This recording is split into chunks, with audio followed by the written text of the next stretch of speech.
My family laughed when I gave them a luxury resort, then begged for help after it all went wrong, and then They laughed in my face the night before I was supposed to take them. My own mother, leaning back in her kitchen chair, looked me dead in the eye and said, "As if we'd ever vacation with you." My sister let out a sharp laugh, clinking her wine glass against the edge of the table, and added, "Thanks for the extra cash, though." I didn't say a word. I didn't even sit down. I just stared at the three of them, my mother, my father, my sister, as they grinned like they'd won something. Then I turned, walked back out into the cold Chicago night, and didn't look back. It had taken me 3 years of planning to get to that evening, the night I was going to finally, maybe, reconnect with the people who raised me. I don't mean that metaphorically, they did raise me. They clothed me, fed me, kept a roof over my head. But they never forgave me for growing past them. Every step I took toward success was a step they saw as betrayal. I was 20 years old when I left Detroit behind, and I didn't look back. My father had refused every offer I ever made to help him fix up the house, insisting that the sagging porch and broken heat weren't my business. My mother, Rosalind, told me once over dinner that she'd rather die broke than take charity from a daughter who thinks she's better than us. And my sister, Nate, yes, Nate, despite the name, was the wild card. He always said he was proud of me, but he never said it without bitterness clinging to every syllable like smoke to old curtains. Still, I tried. When my company broke its first big deal, a waterfront hotel outside Clearwater, I wired 10 grand to their bank account. My mom returned it. When we opened the second site and I started turning real profits, I sent them a check for house repairs. It came back torn in half. I should have given up then, but something in me still believed I could give them something they'd actually accept. Something they couldn't deny was love. So I worked. I built what I had from scratch. Monroe Development turned into one of the fastest-growing property firms in the Midwest, and within 5 years, I was heading projects that used to be dreams on vision boards. The Gulf Coast Resort had been in the works for 2 years. We called it Crescent Point. It wasn't just luxury. It was immersive comfort, total privacy, tailored experiences. We were building not only the vacation destination, but residential properties for retirees, long-term medical support for aging couples, even educational and employment transition programs for family members who might be caregivers. It wasn't just a resort. It was going to be a second chance for 100 families, including mine. Or so I thought. I had arranged for my parents to receive one of the private villas, a gift deed, fully transferable, with lifetime access to the resort's residential and healthcare facilities. I had an education fund ready for Nate. He had dropped out of community college after 2 semesters and drifted from job to job, always quitting when things got tough. I figured, maybe, if I made it easy, just easy enough, he might try again. So I built it in. I made it seamless. One red envelope, handed to them at dinner, and their entire lives would change. That was the plan. That night, as I pulled up in front of their house in Hyde Park, a neighborhood that had seen better decades, I rehearsed what I'd say in my head. I hadn't told them why I was coming, just that it was important. I had the envelope in my coat pocket, sealed and clean and perfect.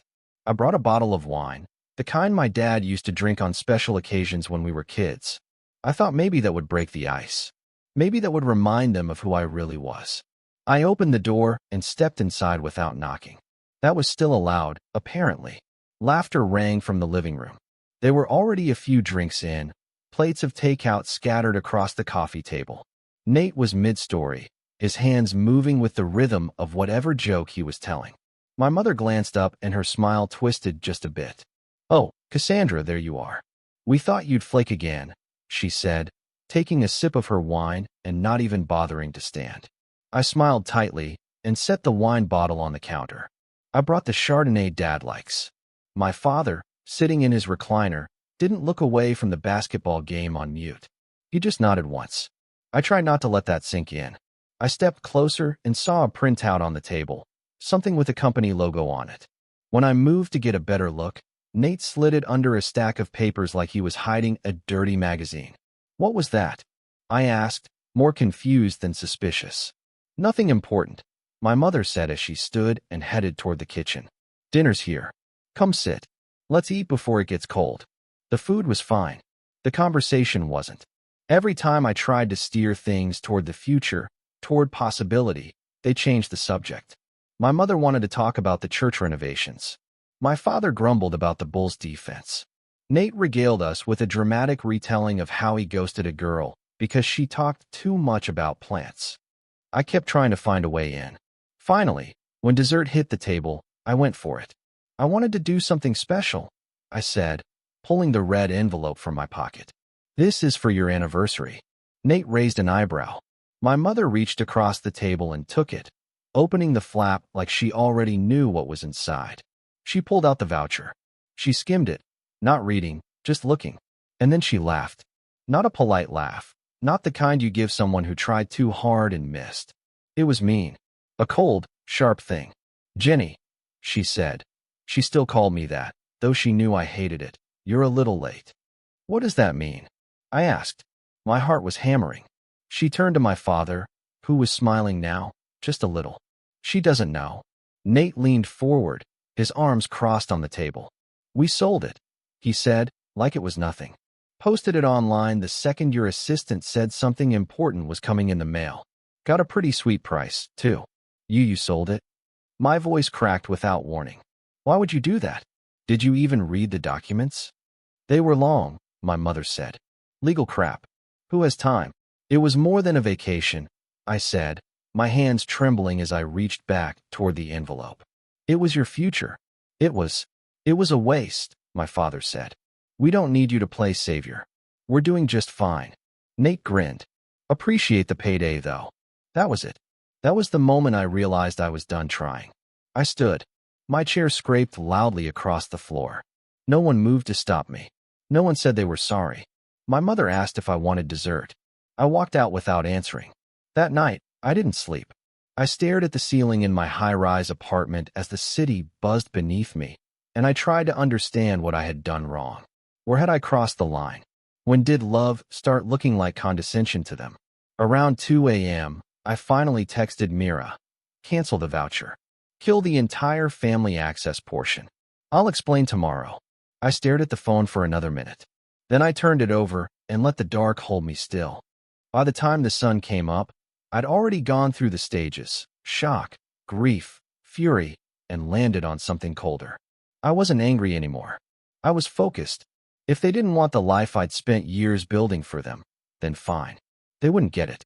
I got dressed in silence, pulled my hair into a tight knot, and by 7:30 I was at my desk, staring down a screen full of color-coded timelines, contractor updates, and legal documents that suddenly felt far more honest than anything I'd heard from my own family. Mira brought me my usual coffee, black, 2 sugars, and asked if I was ready to talk through the cancellation. I nodded once and handed her the folder with the original plans. She flipped through the pages, eyes widening with every line. The deed to the villa, the lifetime access rights to Crescent Point's premium senior residency, the healthcare guarantees, the trust fund for Nate. It was all there.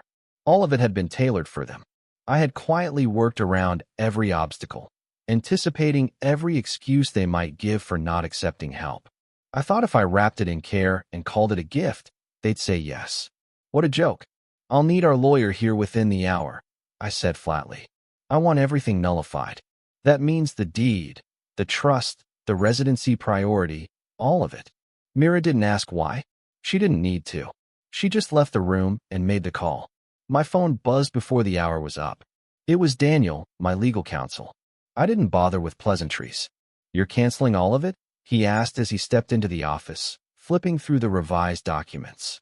Cassandra, this is a lifetime transfer of assets.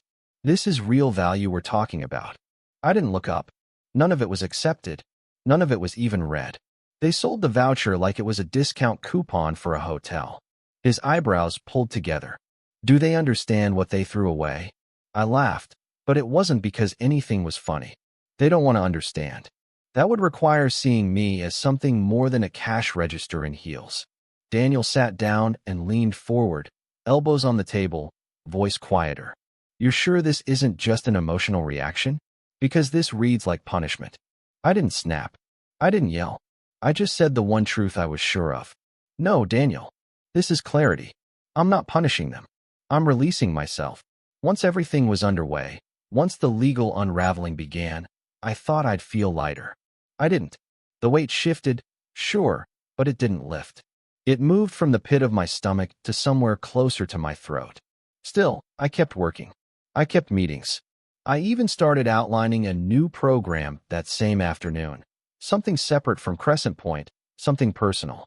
I called it the Willow Project. The idea had come to me sometime between midnight and 5 a.m., when sleep was a stranger and my anger had mutated into something else. There had to be others out there, adults from fractured homes, trying to navigate loyalty and guilt and invisible family scars while building lives of their own. I couldn't be the only one constantly walking the tightrope between success and being called a traitor by the people who raised me. I wrote the mission statement myself, to support individuals struggling to balance personal success with unresolved family dynamics. It wasn't marketing fluff. It was a survival tool. Mine. By the time Mira knocked on my door again, it was well past lunch. She looked hesitant, which wasn't like her. She handed me a tablet and said, "I think you should see this." A listing was pulled up on a private resale marketplace. The voucher I had sent, fully traceable, was posted there. The name attached to the seller's profile was fake, but our security software flagged something strange, an IP trail connected to a burner account, and then another and another. All roads led back to one name, Troy Denton. Troy had a history, a long, dirty history. A former mortgage broker turned scam artist, he had a trail of lawsuits, frozen assets, and elderly victims in 3 states. He was slick, charming, always operated through third-party accounts, and specialized in convincing people to hand over personal data under the illusion of luxury perks. My parents hadn't just sold the voucher. They had walked directly into a trap. The blood drained from my face as I kept reading. Troy had already opened credit lines under both my parents' names. There were transactions flagged in Ohio, Michigan, and even Nevada. Jewelry stores, tech shops, expensive restaurants. None of it purchased by them, obviously. Mira stood quietly, waiting for me to say something. I should warn them, I muttered, already reaching for my phone. Then I stopped. The image of my mother, chuckling into her wine glass and saying, "As if we'd ever vacation with you," froze in my mind like a splinter of ice pressing inward. "No," I said, placing the phone back down. "Not yet. We track him. We gather everything we can. I want evidence in hand before the police get involved." Mira looked like she wanted to object. Instead, she nodded. As soon as she left, I locked the door and sat down in the corner chair near the window. The skyline stretched out before me, cold and glittering, like a city of promises I'd kept to everyone but myself. I didn't cry. Not then. Instead, I opened a new document and wrote down the first sentence for the Willow Project strategic plan. Sometimes love looks like absence. Sometimes healing begins where contact ends. By nightfall, I had buried myself in work again. The hours blurred until Mira buzzed in once more. "You need to see this," she said. "It's escalating." Troy had started posting online under a false name, selling luxury access to Crescent Point as if he were affiliated with the company. He was targeting retirees, mostly women in their 60s and 70s, with glossy images and promises of insider packages. The voucher wasn't just sold. It had become a tool in a wider scheme. He'd used my family as bait. I stared at the screen. For a long minute, I said nothing. "Should we involve law enforcement now?" Mira asked. "No," I said slowly. "Let's give him one more day. Then we pull the net." "And your family?" I paused. "They'll learn soon enough what they sold." And for the first time in what felt like years, I didn't feel like I owed them an explanation. They showed up at my office 2 days later, and Mira looked like she'd seen a ghost when she buzzed them in. I hadn't answered any of their texts, not that there had been many. Just one from my mother that said, "Call me when you can. It's urgent." I didn't respond. I figured if they really needed something, they knew where to find me. Apparently, they took that literally. I watched from the glass of my office door as Mira escorted them into the conference room. My mother clutching her purse with both hands, my father looking smaller than I'd ever seen him, and Nate shuffling behind them like he wanted to melt into the floor. For a second, I considered walking out the back entrance and letting them sit in silence until they gave up. But then I saw something in my mother's eyes I hadn't seen in years, something close to panic. I stood up, straightened my blazer, and told Mira I'd handle it. The room felt heavy before I even sat down. No one spoke when I walked in. My mother's mascara had smudged beneath her eyes, and my father was chewing the inside of his cheek the way he used to before every major argument. Nate barely looked at me, just stared at the corner of the table like it was going to offer him advice. "What's going on?" I asked, my voice flat, not giving them an inch of comfort. My mother opened her mouth, then closed it. Her fingers fumbled for the zipper on her handbag. "We're in trouble," she said finally, and her voice was trembling. My father cleared his throat, trying to sound steady, but failing. "That man we sold the voucher to. He wasn't who we thought he was." Of course he wasn't. I already knew that. I knew about the fraudulent credit cards, the accounts opened in their names, the purchases being made from 3 different states. I knew about the online scam ads, the ones using Crescent Point's name to bait unsuspecting seniors into sending money for fake membership packages. What I didn't know was how long it would take them to realize they'd handed a con artist the keys to their financial lives. We started getting calls. My mother continued, her hands wringing a tissue that hadn't been used yet. From banks. From places we don't even recognize. They said we opened credit cards, but we didn't. Nate finally looked up, and his eyes were rimmed with red. "They got everything," he said, voice tight. "Socials, birth dates, even the house deed." I didn't flinch. I didn't offer comfort. I just asked the question they didn't want to answer. "Did you read the documents that came with the voucher?" My mother nodded slowly. "We saw them, but they looked complicated. Legal stuff. We figured the buyer didn't care about them." Of course he didn't care. He wasn't after a beach vacation. He was after identity, access, leverage. "And now you're here," I said. "Because the money's gone and the mess is real." My father looked away. My mother reached into her bag and pulled out something I hadn't expected, a newspaper clipping, folded and creased. She slid it across the table toward me. I glanced down. It was an ad for Crescent Point, the one we'd run in Coastal Living, promoting our pre-opening memberships for senior residents. Underneath the glossy image of a sunlit villa were the words, "Lifetime access for early founders and their families." My mother's eyes welled up. "Is this what you were trying to give us?" I didn't answer. I didn't have to. "I didn't understand," she whispered. "Not until we saw it in print. I thought it was just a vacation." "Yeah," Nate said, barely louder than a whisper. "I think we all screwed up." I reached into the file drawer beside me and pulled out the originals. I laid them on the table slowly, one by one, like a dealer showing a losing hand. "This," I said, tapping the first page, "was the deed to a villa at Crescent Point. Yours. No strings, no rent, no expiration." I pointed to the next. This was the healthcare contract. On-site medical, full coverage for life. Everything covered under our platinum tier. I moved to the last. "And this was yours, Nate. A full education fund. Tuition, housing, supplies, even a monthly stipend for the first 2 years." He looked like he'd been punched in the gut. "You threw it away," I said, keeping my voice level. "All of it. For a few grand and a laugh." My father's hands gripped the edge of the table. "Is it too late?" he asked, and for once, he didn't sound like a man trying to prove something. He sounded like someone who had finally realized he wasn't in control. "Yes," I said. "It's too late. The deed's been retracted. The accounts are closed. The trust fund was never activated because the voucher sale voided the entire agreement." My mother made a noise that sounded like a sob, but nothing came out. Nate leaned forward, both hands flat on the table, his voice cracking.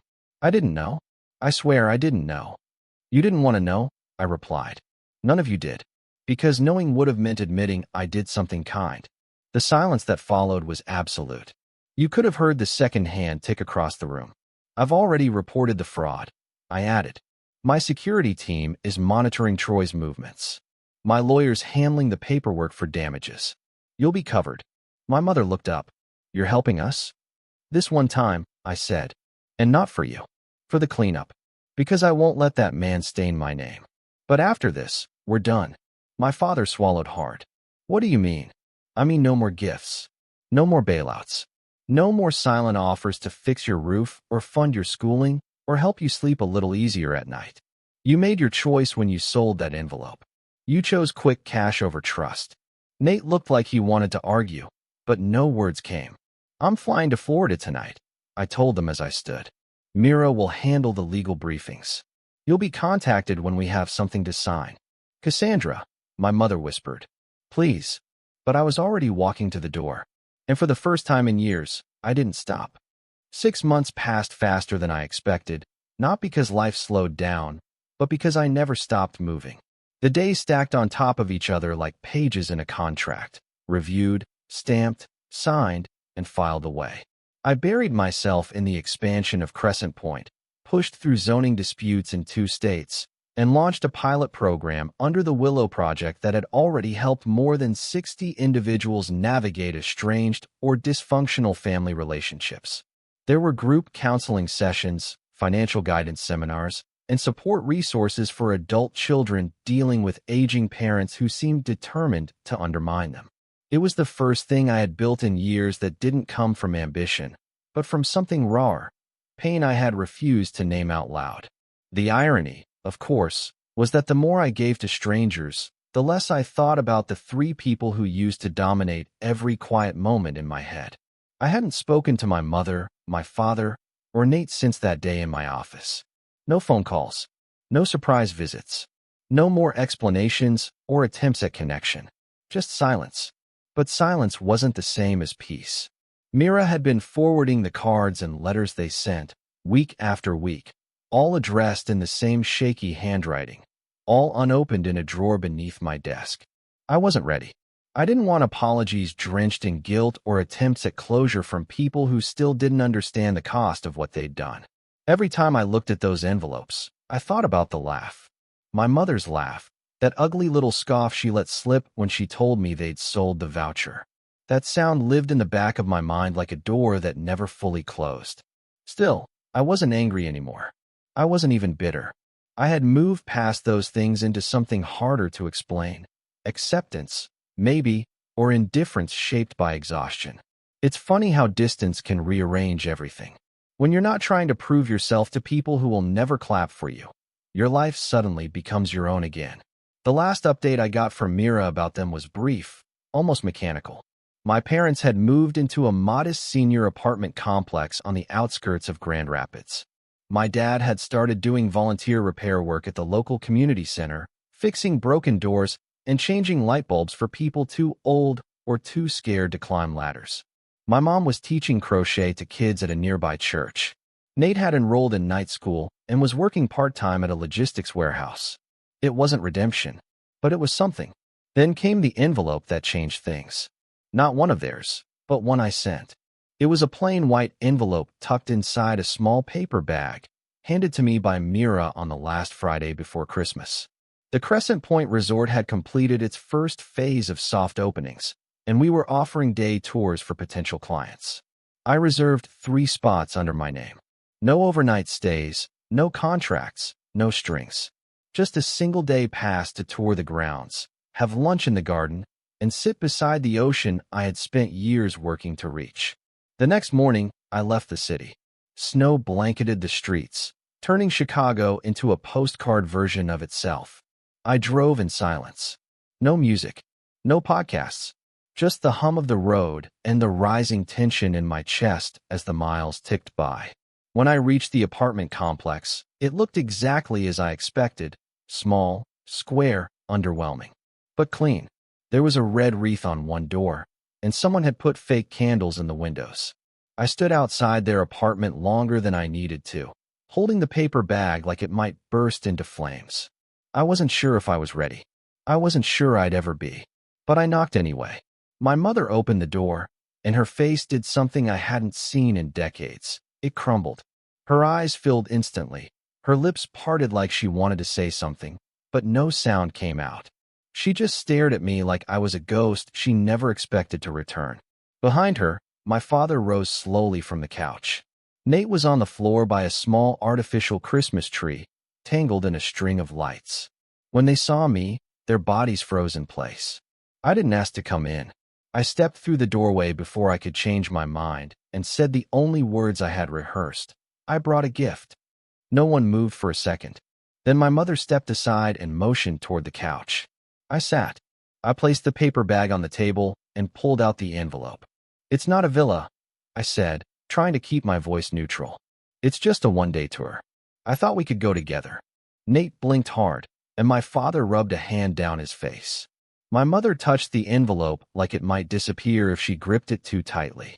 "I'm not asking you to forget anything," I added, "but I want to try again. Not with documents or plans or grand gestures. Just one day." No one spoke for a long moment. The silence settled differently this time, less hostile, more afraid, as if they couldn't quite believe I was there, or that I meant what I said. Finally, my father stepped forward and extended a hand, an open, uncertain gesture. "Thank you," he said, and it was the first time those two words ever sounded honest from his mouth. Nate stood up, eyes red again, and wrapped his arms around me before I had a chance to dodge. "I'm so sorry," he said, repeating it twice like he was scared I hadn't heard him the first time.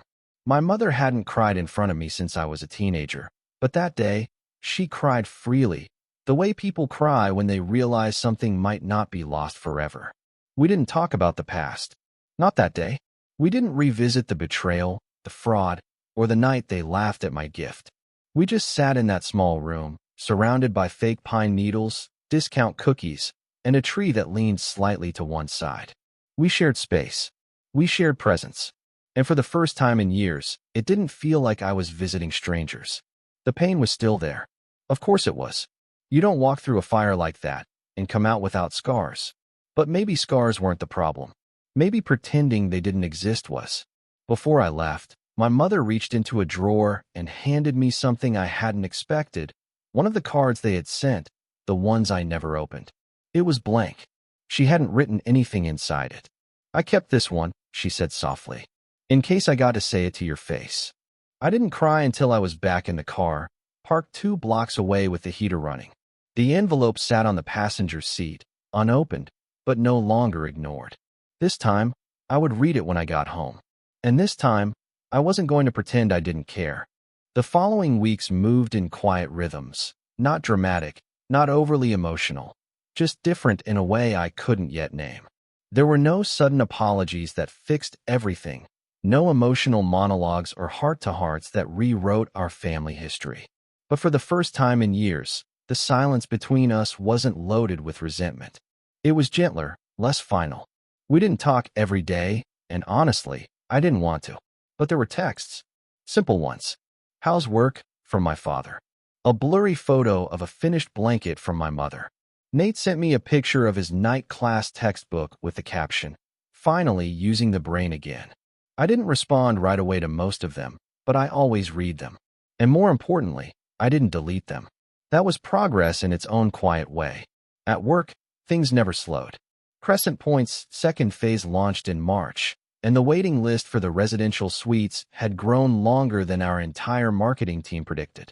Every time I walked the grounds, every time I saw families sitting around fire pits or couples touring the wellness center, I thought about what it could have looked like if things had gone differently. If they'd trusted me. If they hadn't sold the future I designed for them like it was a throwaway coupon from a catalog. But I no longer thought about it with anger. I just thought about it as fact. This happened. That didn't. We were all still breathing. By the time summer came around, the Willow Project had moved into its own building. Something small, 2 floors, tucked between an old bank and a yoga studio in Oak Park. It wasn't a skyscraper, but it didn't need to be. Inside those walls were people who had spent their whole lives trying to make peace with families who had treated them like footnotes. Every week, someone new walked through those doors thinking they were broken beyond repair, and every week they left knowing they weren't alone. One morning, Mira handed me a client letter. Not unusual, we received dozens weekly. But this one stopped me cold. It wasn't signed with a name. Just, from someone who learned the hard way that love isn't something you demand. It's something you try to deserve. I didn't need a signature. I knew exactly who it was from. My mother had started attending a support group in Grand Rapids, one of our satellite programs. Mira had helped me coordinate it anonymously at first, just to give her the option without pressure. According to the site coordinator, Rosalind never missed a session. She didn't talk much, mostly listened. But she always brought something with her: snacks, a blanket, a stack of old knitting patterns to share. She never mentioned me by name. She didn't need to. My father started volunteering at one of the affiliated repair shops we quietly funded through Willow. Nothing flashy, just community service. Fixing window latches, replacing locks, installing grab bars for people who couldn't do it themselves. I saw his name once on a roster Mira showed me and said nothing. It felt like enough. Nate graduated with a certification in logistics management and got hired by a mid-sized firm out of Lansing. He texted me a photo on the day he got the job, him in a wrinkled suit, holding a generic-looking certificate and smiling like someone who finally believed the ground wouldn't fall out beneath his feet. I stared at that photo for a long time before I replied, "Proud of you." Seriously, he didn't write back, but I knew he read it. And then came the moment I never thought would happen. Not in the way it did. A package arrived one Monday afternoon, nothing special about it. No name in the return address. No note. Just a plain cardboard box dropped off by a delivery service. I opened it expecting paperwork or promotional materials, maybe something from a vendor. Inside was a single item, the red envelope I had given them all those months ago. The original one. Tucked inside was a photo, worn at the edges. It was me, Nate, and our parents, standing outside the old house in Detroit. I was maybe 12. Nate was still in elementary school. My dad was smiling the way I remembered him before life made him bitter, and my mom had her arm slung over my shoulder like she meant it. On the back, someone had written in shaky pen, "We didn't deserve what you gave us, but we see it now." I sat there, fingers curled around the envelope, and let myself feel something I hadn't in years: grief, but not the sharp kind. This was the slow ache of time lost, of love misunderstood, of intentions unseen until it was too late to act on them in the way they were meant. But also, there was peace. Real, unforced peace. I didn't frame the photo. I didn't place the envelope in some sentimental keepsake box. I tucked it in my desk drawer, beneath the stack of unopened letters I still hadn't had the nerve to go through. Not yet. Maybe not ever. But I kept them. And for now, that was enough. The holidays came back around sooner than I expected. December in Chicago was brutal that year. Ice storms, blackouts, chaos. And yet, my calendar was full. Meetings, interviews, holiday fundraisers. The Willow Project had just received a grant to expand into 3 more states, and I was planning to take a short trip to scout properties before the year ended. Then Mira appeared in my doorway holding a familiar envelope. "They've sent another one," she said, her tone unreadable. I held it, but didn't open it. This one was smaller. Handwritten. Light. I turned it over in my fingers and noticed something strange. No card. Just a ticket. One for the Crescent Point Winter Music Evening, an event we hosted each year for our residents and guests. The kind of thing that required early booking. The name on the registration form, scrawled in blue ink, wasn't mine. It was my mother's. I looked at Mira, who raised an eyebrow. "She signed up," she said. "1 ticket. No requests. No plus ones. Just herself." I stared at the paper like it might change if I looked hard enough. Then I placed it on the edge of my desk and nodded.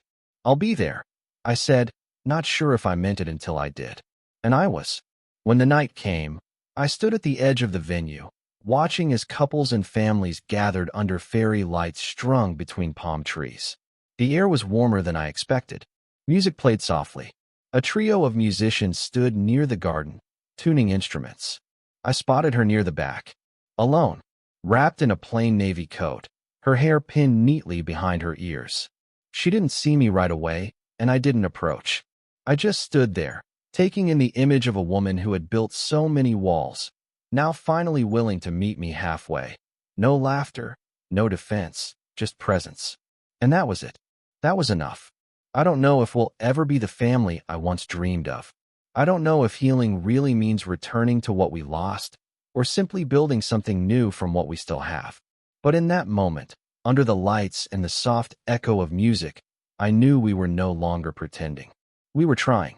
And after everything, Everything we burned, everything we rebuilt, trying felt like a miracle.